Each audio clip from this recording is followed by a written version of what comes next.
Just make the pain stop. Speaking of painful, Oh, right? no, we're live now. Do I want a shot? Yes, I want a shot. Hey, we're live. Hey. And now we're live. Oh, and our producer leaves. Yeah, Hey, what's going on, Eli? Oh, he's back. He's back. While my in-home waitress is getting me a shot. I love it. This is great. So I do want to kick. Can I kick it off with a somber note? A somber note. Okay, where are we going? All right. So, about 24 hours ago, a major podcaster, a big conservative voice, was assassinated at a university. And obviously thoughts and prayers to the guy, and but it's as we podcast and give our opinions about things. One of the things that scares me in this world is someone's opinions being worthy of getting killed, right? I mean, I don't know if you guys know this, but he's actually a native Chicagoan, grew up at the same time I did, huge Cubs fan. There was a lot of hit home for me. I mean, I can't say I agreed 100% with the guy used to talk about, but even if you agree with 0%, that's nowhere near the level you need to sit there and say, hey, let's finish this guy, right? I mean, I hope more retaliation doesn't keep going, but in this podcast era and social media era, people's opinions are much easier to spread. And, at some point we have to be adults about things and learn that just because we have a difference of opinion doesn't mean, we should hate each other. Yeah. No, I don't disagree. Like, look, Charlie Kirk, you could say what you want about him. You could have you could not believe in his political views, and I wasn't a fan of his approach. Like, I like the conservative views. Whatever, you can discuss it, but like the berating of college kids just seems like it wouldn't have been my approach. But yeah, no, when you open yourself up, especially for political views, yeah. I mean, it's the risk, like, right? We've seen it throughout the years. The people who tend to speak out, and obviously, if you if you have a big enough voice and people who disagree, I mean, we've seen it through JFK, Martin Luther King. I mean, the list goes on and on. I mean, there's been a bunch of on both sides, so it's unfortunate to see. But yeah, thoughts and prayers go out. He had a small daughter, so obviously that hits my home. So Two young children, right? I mean, I just learned this morning the guy was 31. I'm like, 31. I swear I thought he was older. No, it seemed like it because he rose to the ranks. Like, he wasn't just a podcaster; he was actually a full-on conservative activist. Like, so he actually was part of like a lot of the conventions, and so he was actually some of the main speakers. The podcasting is what got him his fuel, right? I mean, he has like 500,000 subscribers, right? So it is a strong voice in the podcast community and in general. He spoke at the RNC. Like, he was one of the premier speakers at the RNC when Donald Trump was going for a re-election. So now think about that. If we're talking about like 6 years ago, the guy did it at what, 25? Mm-hmm. Yeah. No. So he definitely look. I mean, went to a great school, Ivy League school. I mean, got the right connection. So I mean, it just. But yeah, it's unfortunate. Definitely. I think the one thing that like kind of messed me up, because I was like, I thought they don't put this stuff on the internet, but like all Facebook and Instagram, like they have the video up there, and that's weird. I saw it too. I thought they aren't allowed to do that, but you see that impact. It is clear as day when it happens. So it's unfortunate.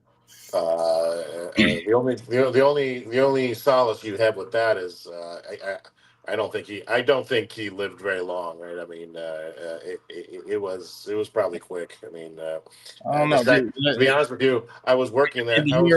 I was in the middle of a meeting. Someone mentions it at the end of the meeting. Yeah. By the time I looked online, he was pronounced dead. So I was like, oh man, the whole thing transpired relatively quickly.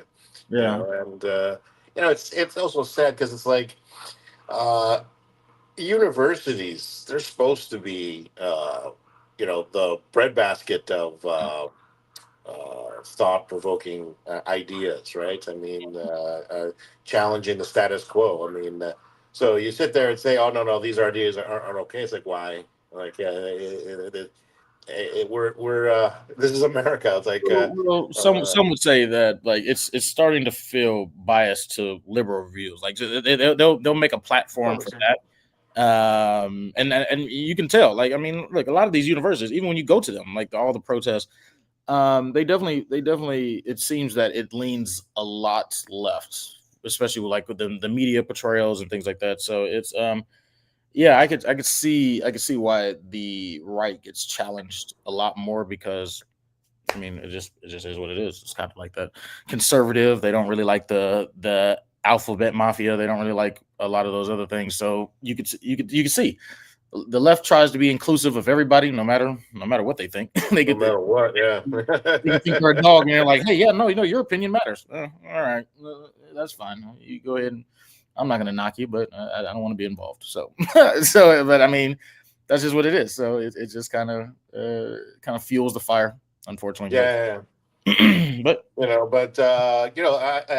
thought when I found out this morning that he grew up in Arlington Heights, same town I grew up in, the future home of the Bears. Yep. They're Big gonna put Chicago fans straight around. across the board, and I'm like, I didn't know any of this. So I was like, oh Mhm. man, like so it. And he's got two kids, just like I do. So it really kind of hit home about Yeah. someone thinking unaliving him is appropriate. So again, I just hope that some good does come out of it, and there's less extreme negativity on both sides, really. Because it's like it's not helping, right? All we're doing is tearing each other down, and sooner or later, someone's going to say, "Hey, all podcasting has to stop now because it's causing too many problems." Right? I think the issue that I have, the biggest issue is like these people who are celebrating it. Like that's wild to me. Like I know you may not believe in his views or whatever, but geez, we're celebrating the man's death. Like that's wild. That's the wildest thing. Like some of the things I've seen on the internet in the comments. Like, okay, yeah, you don't have to agree with them, but come on now. I was talking to someone earlier about that, and they, oh, we're so shocked. I was like, yeah, I kind of not. I mean, I remember when Rush Limbaugh passed away, there was a lot of that. I mean, it is kind of there is precedent in this country for extreme political figures being lauded for all the way back to Abraham Lincoln when he was assassinated. People were throwing parties, right? And and I'm not saying Charlie Kirk is Abraham Lincoln, but again, I wasn't particularly surprised. And his voice spread quite a bit. So yeah, that's the one thing. People's opinions, even the really, really negative ones, they spread like wildfire, right? And you see it. I mean, I've seen mostly montage videos of people saying they're happy, but the fact that those videos even exist is kind of a shame to begin with. Yeah, because it's like you have to sit there and engage with a camera and say, "Yeah, I didn't like this dude." Yeah, like, it's but anyways, let's think going. Let's pivot now to Arlington Heights and our Chicago Bears. You could have did a better pivot than that. I tried. Like I knew it was Arlington Heights. I knew I tried. I knew it was Arlington Heights. I knew there's a future Chicago Bears. Like I thought I could go that way, but anyways. Oh my God! Look, you should have left. You should have left him being from Arlington at the bottom, and then but it's all right. Hold on. You know what? I'm going to completely switch tracks. Hey, Mr. Producer. Look at him. He just comes on. Let me ask you a question. Did you win in fantasy this weekend? You're on mute. Nobody hears you. I said I surely did. Okay. Speaking of. I know I did. I would jump off this podcast. Did you win? I would jump off this podcast right now. I would jump off his. I won in my other league, so I don't care. Whatever. Why would you You jump know, off the we podcast? didn't get a chance to applaud Mr. Producer for having a significantly better draft this year than last year. You got a solid B. I got an A A little minus. different than the I F from last I year. got an A minus. Was it an A minus? Okay, my bad. He said, "You're gonna give me my proper grade." Look, Yes, sir. I got an A. you're still a bum. We're just gonna put it. I don't care. Look, it's week 1. Whatever. I mean, I saw something interesting about week 1 of fantasy. It is so the consensus top 10 wide receivers, consensus, right? Scored the fewest amount of points for week 1 in fantasy football history, as far back as they could record. I mean, look at them, all of them, every single Jamar Chase, AJ Brown. Neighbors. If anyone took a wide receiver early, they had a struggle game, right? And if I recall, Javon took running back, right? Yeah, so that's why he won. That's why he won. Smartest thing that he could have done. Well, league neighbors. Russell Wilson is trash. Can I just say that? I want to say that out loud. Like, I went back and watched the highlights. Like Russell Wilson is absolutely terrible. That man is washed up. We're done. I just think the Giants are trash, personally. I mean, I think put Jackson Dart out there, or even James Winston, I think gives him a better spark than like Russell Wilson looked lost. I don't know what's going on. Ever since he left Seattle, you didn't look good in Denver. You didn't look good in Pittsburgh. Like, come on, man. How many chances do you get? Like, look, he was never a physical specimen quarterback to begin with. I mean, he was a surprise 3rd-round pick from Seattle, if I remember correctly. He won the job, but again, he ain't no 6'5" Justin Herbert kind of QB. He was a different kind of QB, and probably in general doesn't age as well. Right, so he's in the downslide of his career. I mean, and the thing is, the Giants, they looked so putrid last week. They were already beating the drum for the rookie Dart. I don't know if that's going to make anything better. But the one thing I wanted to say was, they were, talking about fantasy football surprises, right? Now, we talked a little bit about Justin Fields in our previous episode. Big surprise. In fact, I'm even rolling him out as my starting QB in another league. You said that was a big surprise? I wasn't surprised. Well, that's my quarterback. I was glued to that. Would you? Okay. Would you? Okay. Let me rephrase. Mm-hmm. His likelihood of outcome was as wide as the Grand Canyon. Okay? If he scored a 5 burger for fantasy, I don't think anyone would have been shocked, right? Yeah. But he is now QB number 2, behind Josh Allen / Superman. So that's something to crow about, even if it's 1 week. I told you this is why Josh Allen was my debate in my other league. I told you Josh Allen is no joke. I never told you not to take him in the 2nd round, which is what I did. I just told you not to take him in the 1st.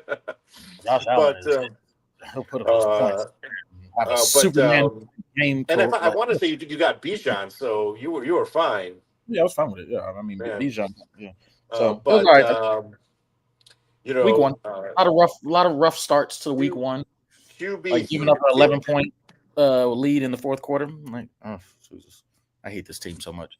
Well, Caleb Williams, the jury is definitely getting restless. I mean, he's got every tool in the toolbox right now, and if he can't deliver. Although I will say one thing, we lauded Poles for the assembly of this offensive line. Yeah, there was one addition that was a little outside the scope of people speculating at the start of free agency. Jonah Jackson, who was a guard for Detroit 2 years ago. The Bears traded for him and extended him immediately. He put in the lowest PFF score for a guard across the entire league. So that doesn't signal like warm and fuzzies. I was watching that game and I was just sitting back and I was just like, every year, like this is why I don't care about the offseason anymore. I don't care about what they say. I don't care about anything that they do, because everything that you got 3 new offensive linemen, you drafted another star pass catcher, you did all these things, and then you brought in this dominant head coach, which if y'all remember when we were going through head coaches, what did I say? I'd rather take somebody experienced. I'd rather get somebody experienced than this, because now on top of the QB having to learn a new system, this man has to learn how to be a head coach.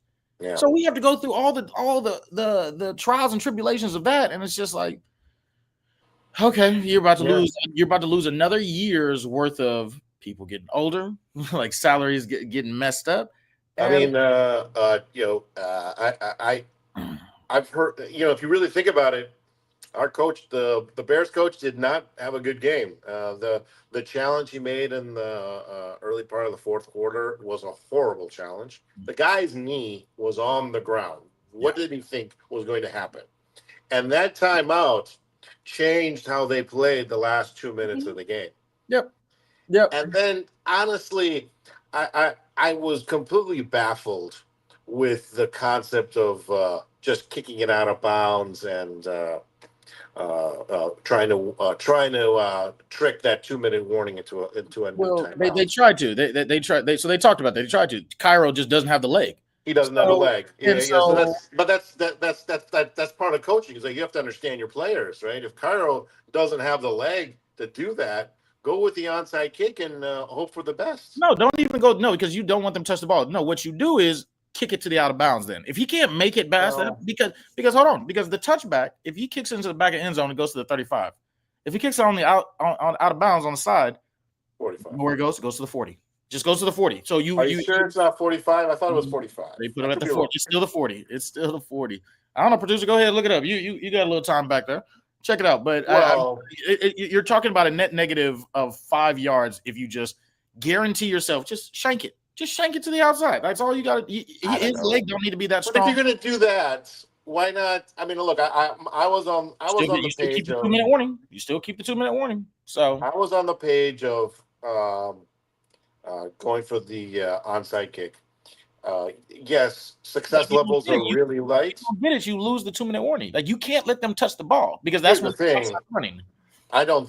They had like 5 seconds before the 2-minute warning. I actually think they could have got that onside kick done one way or the other, and still had a 2-minute warning. But again, these are all theoreticals. That's not what they did. When they did the kickoff, it was 2 minutes and 2 seconds. So, but yeah, it was 2 seconds. It was 2 seconds. Yeah, no, that's what I said. You couldn't let them touch the ball at all. Like so, like the funny thing is, actually, with the new rule, because I was listening to Nick Wright about this. He even described with the new rule, if he just kicks it 5 yards, it doesn't, because to do an onside kick, you have to announce it prior to do it.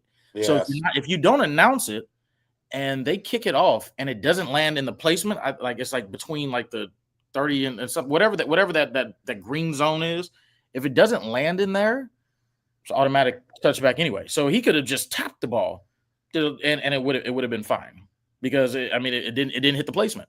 It has to hit in that placement. So, I mean, there's so many things. Like, if you can't boot that thing out the end zone, because we know Cairo doesn't have a strong leg. He's accurate, but he doesn't have a strong leg. Get it out. Stop. Like, it was just, like I said, new head coach figuring it out. Quarterback figuring out a new offensive scheme. It's just like, okay. Here we go. This rebuild again. It's a constant rebuild. Like, every year. Something new. Believe it or not, listen to this little factoid. Who do you think on the Chicago Bears finished on the offensive side top 3 on PFF? Cole Kmet, I'd say, maybe. No, he has some big catches. I don't know. Well, again, it's when PFF does these gradings, they take account everything. I know it's not DeAndre Swift. He barely averaged 3 yards a carry. I mean, it's DJ Moore. DJ Moore was like non-existent in this game. Maybe Rome because he caught the 2 touchdowns. Rome was on that list. Yes. Yeah. So I the other one was our right tackle, Darnell Wright. And take a wild guess who you think number 3 is. I would imagine Braxton. Braxton actually had solid, or maybe Joe Tooney. I don't know. Caleb Williams. Oh my God. Ugh. Jesus Christ. Here's the thing. Based on what? How many? Made so many. This man had when he made those mistakes, they were like neon sign bad. But if you look at the totality of the game, he actually had a pretty decent game. Right. So now I know I'm giving you the little jar half empty. Hey, we got a No. I knew he was going to We're not going to do that. We're not going to say that Caleb Williams had but if you look in the totality, no. He started off 10 for 10. He ended up 10 for 30 or 10 for 20 at the end of. No, he had a terrible game. Sometimes statistics lie. Sometimes statistics. No. That's overthrow receivers. You see him where we don't even need Nico. We don't need to worry about kickoffs. We don't have to worry about any of this stuff if he hits dudes in the flat. Yeah. DJ Moore on the go route. DJ Moore on the go route. How did you miss that one? On that, he's been in. You know what? Y'all. I'm sorry. Let me produce. No, but he's right. I understand this. Hey, listen, it's an opinion, man. I look at statistical evidence, right? Because and to contradict you a little bit, Javon, stats don't lie. Right? They don't always. That's why they exist. They don't tell the whole truth. That's the problem. Well, again. We're talking about in the totality, right? I get you. Overall, the Bears had a really narrative. You can create a narrative off numbers. Like, yeah, I can look at it and be like, oh yeah. If you just look at it from a box score perspective, sure, it wasn't the worst game. The problem is in crucial moments where he needed to make a play, those failures are way more important than like the ones where he hit. Like you doing checkdowns to like pick up your stats. Like that's not you didn't, you took the conservative route and this is what got them the momentum to come back in that game. There's no way you go into a fourth quarter with 11-point lead and you just completely squander it. Like completely. Like, I mean, what are we talking? To be fair, the defense had a lot more to do with it than fatigue. No, they actually, hold on. You held this team for 3 quarters to 6 points and you just now all of a sudden, no, it's fatigue. The offense stopped scoring. They stopped like moving the ball. So what the defense? What they gonna do? They're gonna get tired, and especially you saw it as soon as they got tired. Now JJ McCarthy can run out of the pocket. Now he can move around. Now all of these things are just no. It's fatigue. I don't blame that defense. No, but it's happened like this every single year. We rely on the defense, and they'll lock a team down, but then the offense 3 and out. What's gonna happen? But I mean, no, they can't keep doing that forever. No, I do not blame that defense because for 3 quarters straight, they locked him to 6 points. They made him look like the rookie quarterback. They made him look terrible. JJ McCarthy did not have a good game, did not look like it until we kept them. So it's like now it's like, all right. But here's my question. Because Mm-hmm. the other prevailing theory about what's going on with Caleb is, quote unquote emotional maturity, right? Did you hear what JJ McCarthy said when he gave a handshake to Caleb? He was being a little extra. So he basically, the quote was, when I shook his hand, he got glitter on me. Hey, hold on. I know that's a little facetious, but there's been many times when he's been criticized for the earrings and the painted nails and all this stuff. If you're good, then you're just eccentric. If you're bad, it's a distraction. right? And he clearly hasn't escalated himself to this level where he can be a little bit of a goofball like that. And there was questions at USC that the emotional maturity wasn't there. I mean, his crying fit on his loss on his last game it went viral for a reason, right? Because like, who else does that? Crying in his Meanwhile, mouth. JJ McCarthy, you know, I do have questions about his talent, but I don't have questions about his sincere character, right? I mean, he was the starting quarterback for a national championship team in Michigan, and it really showed with his poise in the fourth quarter. Meanwhile, Caleb, and again, uh, uh, from the first quarter to the third quarter, he had a very, very solid game, and then it was overthrow city for the entire fourth quarter until there was 3 minutes late and the game was out of reach. But again, I don't know what you can do to teach someone to have more poise, but I do have questions about.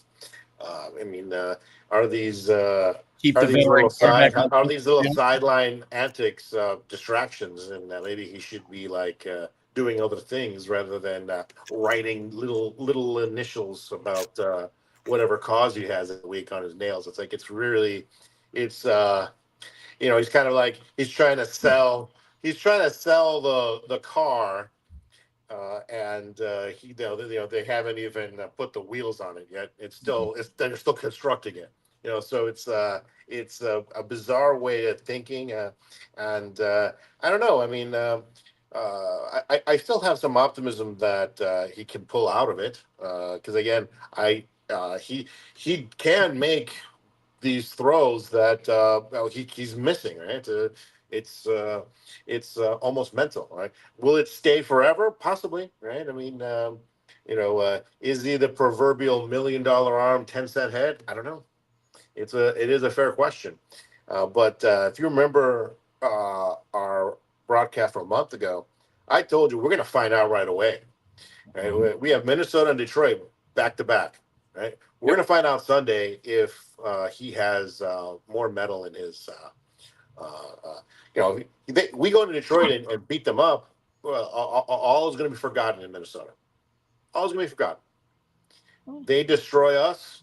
The calls for the Tyson Bagent era will be getting louder and louder and louder. Mm-hmm.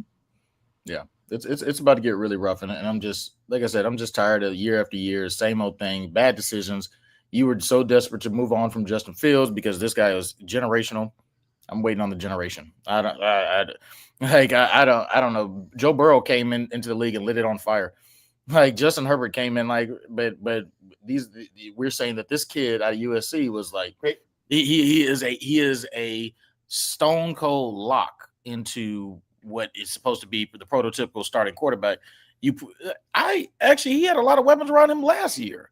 Now, obviously, you had the coaching problems with like Matt Eberflus and just how that whole debacle.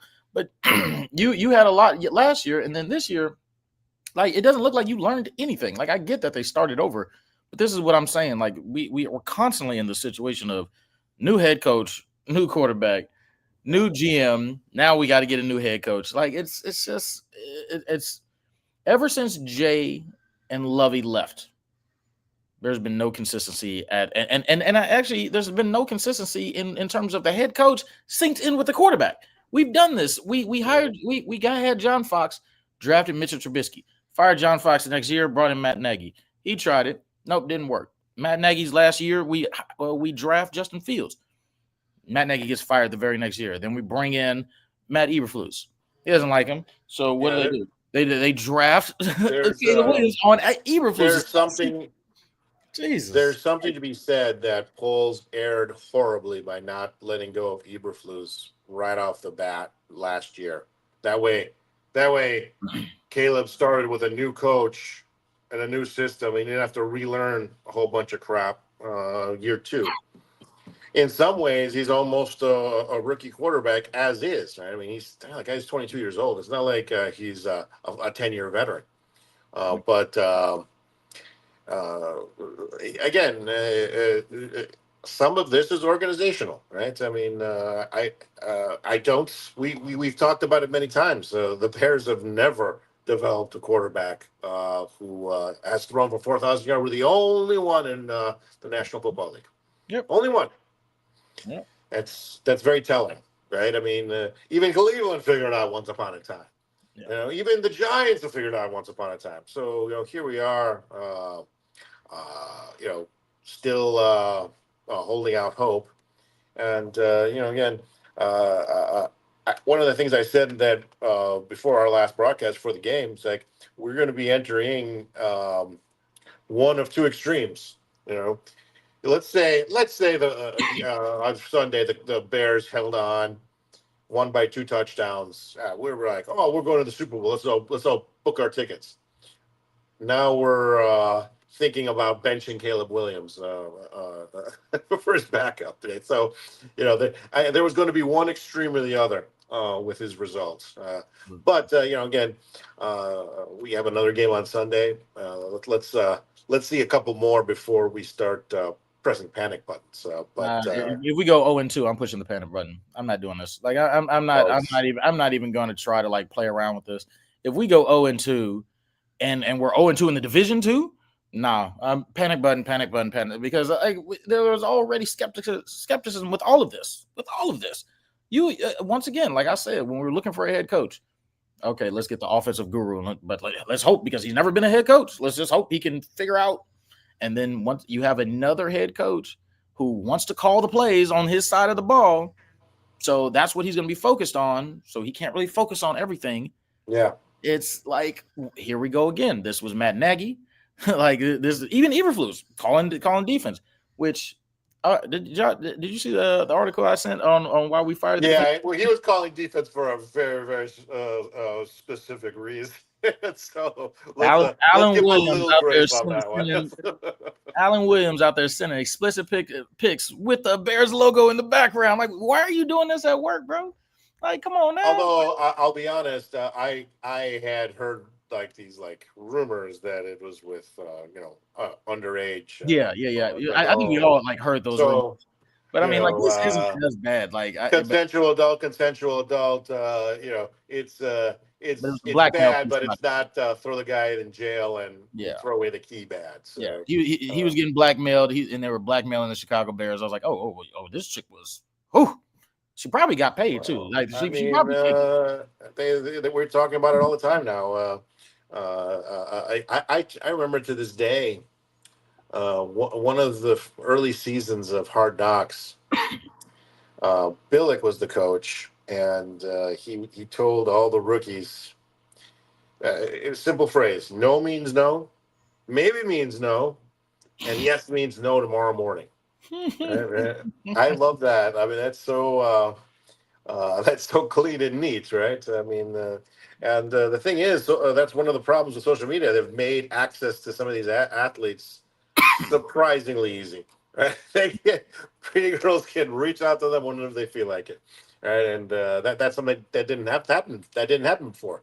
Beforehand, you have to go to a club that they or a bar that they frequent. Hope they show up. Right? Now you can slide in the DMs. Slide in. Slide in the DMs. It's going down in the DM. So speaking of that, I did want to ask you a question. I did want to ask you this question because I find the notion fascinating. To me, there were 2 teams that stood out last week. The Packers, obviously. I mean, Micah Parsons' pickup, at least for 1 week, has been a godsend to them, and they beat the crap out of Detroit. Mm-hmm. I mean, they obliterated them. Whatever that score was, it should have been more. Yeah. And the other team I thought fared very, very well was the Los Angeles Chargers. Yeah. I mean, decent game. I mean, they literally hadn't beaten Kansas City in the better part of a decade. Yeah, I had to remember they played on Friday night, so I was like, when did they play? But yes, it was a Friday night game. That's true. You know, I mean, you asked me, especially with Denver looking absolutely awful against the worst team in football. You tell me the Chargers are going to win that division. I'm not going to argue with you very hard.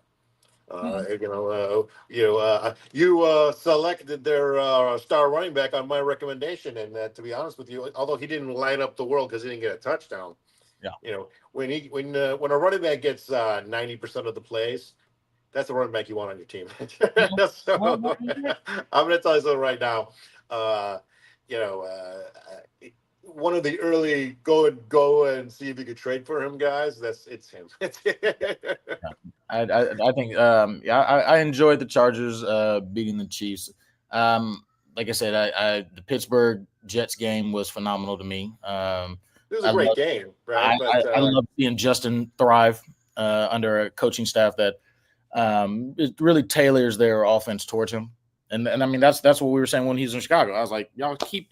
I remember who was it? We had the one guy that came from Green Bay, and he was like, "Yeah, we're gonna try to do everything and turn him into what's his nuts, Aaron Rodgers." And I was like, "But he's not Aaron Rodgers. Why are we trying to work on him from that standpoint?" Yeah. And then proceeded to throw screens. It was a screen every other play. Screen. Yeah. You guys are the worst. And so I'm just getting like fatigued with this, just because you get so excited for season openers, you get so excited, and then it's just that's what you gave us. You gave us all this hype throughout, and did all these signings, and Jesus Christ! Every year. Well, again, Sunday's another game. We can't go. Look, of course, the question, of course, is like, if we had Justin Fields still, would we have struggled and lost that game? I don't know. It's a really good question. I don't think so. Because like, again, one of the things I said was, do we really know what Justin Fields' strengths and weaknesses are? I mean, he seems to have them all on at different times. Right? Like he'll sit there and make these perfect throws, and then all of a sudden he's overthrowing people. And it'll happen in the middle of a quarter, and it's completely unexplanatory. And the offensive line was much improved. I mean, he had clean pockets most of the night, so you can't blame the offensive line anymore. You just have to go. And I mean, and that's what I'm saying. Like, when you talk about the excuses here, I mean, wait, who are we talking? We're talking about Justin. Or we're talking about Caleb right now, right? Well, we're talking about both. I mean, here's the thing with Justin. We definitely didn't give him the line that we've given Caleb. Like, if Justin has this line, especially with his speed, I mean, all you got to do is go back to Ohio State. Like, he had a great line at Ohio State, and he had his boy that he has now, Garrett Wilson, over there. Yeah. And so they had that connection. So he was lighting it up. Do you realize that man throughout his entire like Pee-wee to college lost 2 games, and both of them being in the college playoffs against like Alabama? By the way, that's true of a lot of quarterbacks. I mean, I get it, but I mean, you still do that. Lawrence from Jacksonville could say something similar. I think he was a starter on the varsity team and won 3 state championships. I don't think he lost. All I'm saying is, like, the man has talent, and when you put the things around him. And that's why I even said, like, when we were doing this whole thing about getting Caleb, I was like, you got the number 1 pick again. You already know. Just, hey, maybe I still stand by that. Like, if you trade down, you get way more value than what we're seeing. And I mean, because like, you still, everything that they did, they could have still done, and you would have been fine. And you would have had a veteran QB who's been in the league, understands the speed of the game, at least better than what Caleb does. Jesus, we just mishandled quarterbacks. Like, even Mitch wasn't like super bad. Like at UNC, like I mean, it just we just don't know how to use them. We don't know how to operate them. So I think we lost Nico. He's out there frozen. He's frozen in the wind. Producer, jump on in. Tag, you're it. There he is. I think we lost Nico. And you just muted. You just don't even. You just. I hate this so much. I'm calling everybody out. I don't care.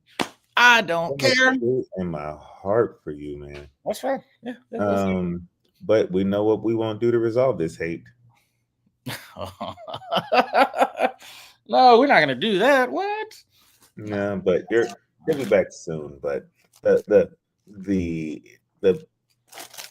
fact that we can want to blame anyone but the quarterback on that game is rough to me. No. He's a terrible, terrible quarterback. There's no more excuses.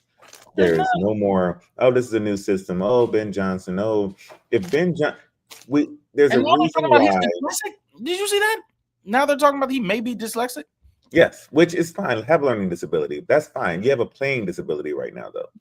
and the problem is that Tyson Bagent might be better than you. And we're operated that offense a lot better. Yes. And who was the MVP of the league last year? MVP of the league? Yes, who's the MVP? Jalen? No. And then with Josh Allen, he came from one of those small schools. North Dakota, like something like that. Right. Yeah. Who was also in that conference and played just as good as Josh Allen in that conference? Tyson freaking Bagent. So when we talk about Tyson Bagent, and we're acting like, oh no, there's no way, he doesn't have this, he doesn't have that. They said the same thing about Josh Allen, and he's the MVP of the league. So I believe that there's a reason why the man was giving an extension under Ben Johnson. So he makes the throws, which is the only thing we're asking our quarterback to do. Yeah. This is it's just like I said, this just it's rinse and repeat. The fact that we're now even discussing the potential of benching this man after he was the number 1 overall draft pick. He's played 1 season and we're already saying, nah. Didn't we see enough in that 1 season after seeing what McDaniels did and what that's the problem. Daniels has lit the league on fire, and he's kind of pressed this narrative that Caleb is behind. Right? I don't know if that's necessarily true. Now, I would like to see some more emotional intelligence than more poise. Necessarily true. It was necessarily true. Yeah. I need you to clarify that one. What's not true? And by the way, you're in black. You're not on this. It's just audio. Oh crap! Sorry, guys. No worries. When I say that didn't whatever you did didn't work. We had, but my battery died. That's part of the problem. Oh, but and I think a lot of this is social media driven, right? We just have this need for these quarterbacks to be good almost immediately. Whereas, 10, 15 years ago, that wasn't the case. You're drafted number 1 overall. Yes. There's a high expectation for you. There were many players drafted either number 1 or top. Or Peyton Manning's my favorite example. Look at Peyton Manning's stats the first year he was a starter. Right, it was awful. Right, should they have cut Peyton Manning because he threw 22 interceptions his rookie year? I would have taken interceptions from Peyton. We're not in Caleb's. We're not in Caleb's first year. I would have taken 22. And I get that. I'm not making. I don't want to make too many excuses for the guy. Because you're right. If he goes to Detroit, throws 3 picks, it's time to start thinking about what else can we do here. No, it's not even if he throws 3 picks. If he doesn't move the offense, I don't care about the picks, dude. If you can't drive this offense, no. If you can't throw the ball down the field, period. What are we doing? Everything can't be a check off and a miss. A check down and a miss. A check down and a miss. That's what the problem is, Nico. It's the second year and you're still checking down and missing wide open receivers, Justin Fields style. But what did Justin Fields do? My man went ahead and went to the Jets and figured out how to hit open receivers. Thank you, Justin. I wonder what could have happened had Justin Fields been in Ben Johnson's offense. I can't wait to see what happens when Tyson Bagent is in Ben Johnson's offense. It's to be somebody to hit an open receiver and not check the ball down. My man is in Tyson's corner all the way through. I am now. I am now, because at least he gets the ball to the receiver, which is literally the only thing I wanted my quarterback to do. Get him in the hands of your playmaker. And I think that's the thing. Like, there's too many playmakers to not do it that way, right? Like, there's no reason that Caleb has to play hero ball. Like, there's none. Like, why? Just go on a crossing route and be done. Like, throw it, get it to them, and like the whole thing is, we saw Luther Burden at Mizzou do that all the time. Just get into him; he'll figure it out from there. I don't understand this concepts of let me run around and do all this stupid stuff to hopefully make a play and then end up taking a sack. But hey, would it work the other way around too? Let's say Caleb was lighting it on fire. Let's say he started 10 for 10 and finished the game with another 10 for 15. Let's just say. Okay. And but he was hitting his open receivers, and the defense just failed. Will we then say, well, we can't judge it on Caleb being good this game because it was just his first game under Ben Johnson? We got to watch out. He may be terrible in the next 3. No, we would praise that man and say, man, this is only up from here. The problem is he is the exact same person he was last year. And imagine he goes into Detroit and has no picks and starts off 10 for 10, but then is still missing open receivers and is still checking the ball. I'll still be standing on the rooftops like, man, get rid of this. Because at the end of the day, offense scored how many points? 13? 13 points. The offense itself scored 13 points. And so I have to sit back and say, what was the average of Shane Waldron's offense for the Bears last year? I want to just check 13? that. 13? Was it? I think it was 15 points. It wasn't high. I did see it. I did see a stat that was very it really kind of put a big judgment on the not just Waldron, whoever was being the offensive coordinator last year. The Bears scored 26 points in the first quarter the entire season last year. That's insane. I cannot believe that's true. I cannot believe it. And of course, the Bears got 7, right? So 19. There's a reason we were whooping and hollering at halftime. And wait, Javon, so you said 19, and the only reason that even got that high is because when Thomas took over, he had like 3 straight games where they scored over like 30 points. That was when he did it. But then he still, once they fired Eberflus and he had to be a head coach, that died out then real quick too. Because he, like, again, never been a head coach, can't focus on anything, don't know what to do. So, thank goodness though we kept Hightower, because where would our special teams be if we didn't keep Hightower? Oh my God, he might be just as terrible as Eberflus and Waldron. Why was still getting? I don't know why they didn't clean house. Like, what did they see? Like, it's funny. I actually thought we were going to hear more Tyson Bagent talk this week from the general sports universe. I didn't really get a lot of that. Cap did. What I did hear was get rid of Santos, because he received the lion's share of blame on that game. I don't know how fair that is, but if he can't kick off to the end zone like every other kicker can, it stands to reason that looking at what else is out there is not the worst idea in the world. Well, I think when it comes to kickers, you got to be careful. Like let's just be honest. Within the 45, Cairo Santos is one of the most accurate kickers in the league. Like, that's like within the 45. So, like, anything under 50 yards. The problem is when you get to those distances, then you could point at that, things like that. But I think, again, that goes on special teams coordinator knowing your players and trying to be able to put them in positions and letting people know what the capabilities are.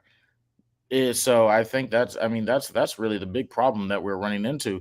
I am not actually mad at Cairo. Cairo's came in some clutch. I mean, look, Green Bay came in some clutch time. So I'm not mad at that. I just that should have been a that was just bad decision. That was just bad decision making. And like I said, you got a brand new head coach, and what did I say? He has to learn how to be a head coach, and so we have to go through this. We got to go through this Imagine being a fan of a football team where everything didn't feel like it was a praise for mediocrity.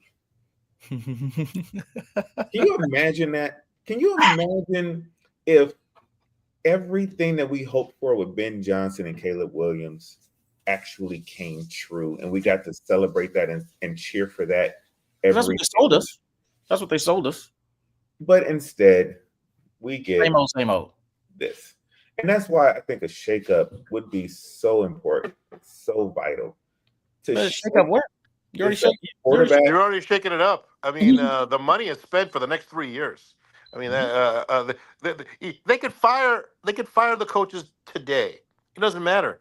They're capped out next year, and mostly capped out the year after that. These are set in stone. This is our team, right? There's nothing you can do about it at this point, right? I mean, starting Tyson Bagent over Caleb. I don't know how intelligent that would be, but outside of that, there's nothing they could do. Right? They can't replace the offensive line again. They gave every single one of them a 2-3 year contract. Offensive line wasn't a problem. Well, again, I do point to a weak spot. In fact, I mean, we had a lot of because like one of the things we haven't mentioned, by the way, we talk about Caleb. We had 12 penalties for 150 yards. Outrageous. Cut that in half.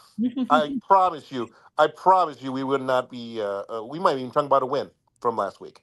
There's a lot of things that you could point to that would give us the win. Like there's way too many miscues. I'm really like, look, every team has like their weak points on the offensive line. I'm not gonna say yeah, you can point out Jonah Jackson for that one, but as a whole, the offensive line unit, they played the best that they've played in that we've seen in years. So I'm not going to there's like you said, there's a salary cap, so we can't have like star-studded offensive linemen all the way across the board. Correct. There's going to be some weak points, but in overall, since you talk about totality, no, that line was nowhere near the problem. No, well, again, this is the unfortunate thing is the biggest mistakes. Now you could talk about like the little ticky tack, like holding call on Darnell Wright, or you could talk about like the big pass interference where the cornerback's head was turned around looking at the ball, but you still want to call it, or like the pass interference where the receiver literally tripped up on the cornerback. Okay, like whatever, it is what it is. But I mean, when you look at it, no, major problem is coming from the quarterback. Quarterback couldn't get the line straight. He missing open receivers. Caleb's taking the brunt of the blame here. But my question is, if they were having this problem in preseason where they couldn't get the snap right, and it was reported over and over and over and over again, as the head coach, you can't make any adjustment at all to where maybe that stopped being a problem. You can simplify the plays, but then you're handcuffing your coordinator like as the play caller. Here's an interesting point to what you said, Javon. Because I've been pounding this table for the last 3 years.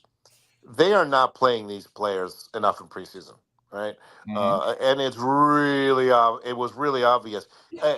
We can argue a penalty here and there. When it's 12 penalties in the game, don't tell me those are all the ref was against us, right? Some of these are miscues and just not being able to execute properly. Okay, and a lot of that has to do with, just like last year with Eberflus, they did not give him enough time in preseason. They haven't had a chance to gel. And then to your point, Javon, about hearing all these problems and miscues do you know who we didn't hear problems and miscues about? I didn't hear anything about Tyson Bagent was running it. I heard they lauded him. They praised him for how. Yes, we've got room on this bus. Well, I mean, think about that though for a second. If Caleb Williams, who's been a quarterback his entire life, can't run basics, and here's this Tyson Bagent. There was a time in the preseason where they probably thought about cutting Tyson Bagent just so he could look around and find another team, and then all of a sudden training camp ends and they give him an extension. Mm-hmm. That happened for a reason, right? I mean, most teams don't keep 3 quarterbacks on their roster. They don't. Nope. right? It means it saddles them on special teams and depth in other positions, right? Yeah. There's a reason teams don't do that. The Bears decided to do it because Tyson Beach got a good report card. Let's call a spade, and again, we saw evidence that the stuff that we're hearing about in training camp, we kind of bled into game one. And if you guys remember game one last year against Houston, it was a catastrophe. Was that game one? I believe game one was Houston. I could be wrong. But No, I 'cause promise it you, was like the first three games, Caleb Williams looked like trash.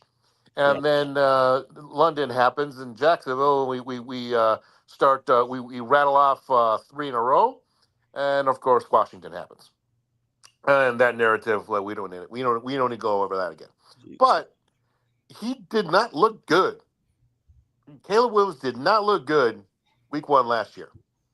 But he didn't look good this year, but he did look better than he did last year in week one.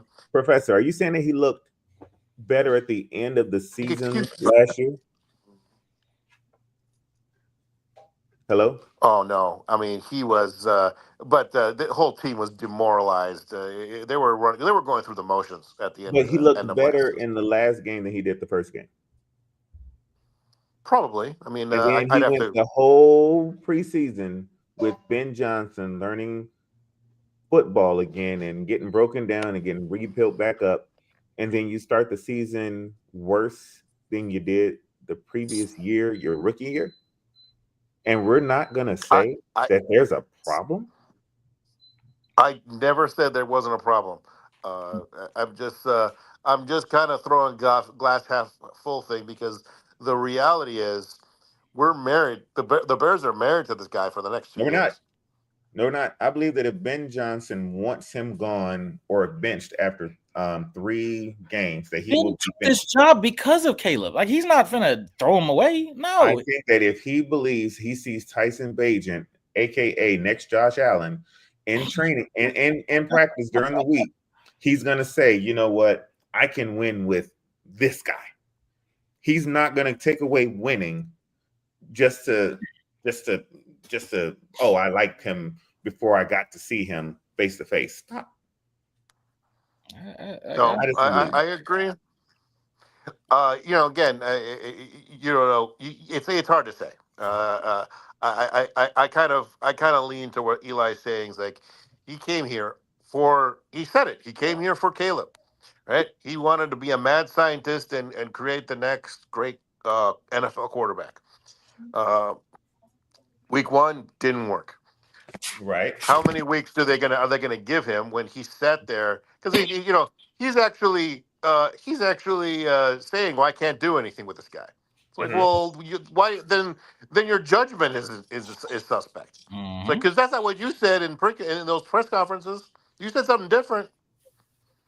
So there is some politics involved here too, right? I mean, again, there's no going backsies on this offensive line or the defensive line additions. Like, these are the guys, right? And again, we're capped out next year. We don't have any more seasons where we have $80 million of cap space. That doesn't exist anymore. Mm-hmm. We spent it, right? They pushed the chips in the middle with Caleb. First card was a 3 of clubs. Okay, not good. What's the next card? Well, again, let's see. Runner. Yeah. Maybe we can get DeAndre Swift and somebody else to help with the running game, and maybe that'll open up the passing game. But we will have to preview Detroit on Sunday at our live show at Wingnut. This was a great recap. What do you guys think? Were there any, before we get out of here, any notable games from this past week that really caught your attention and kind of makes you even feel worse about the Bears' current situation?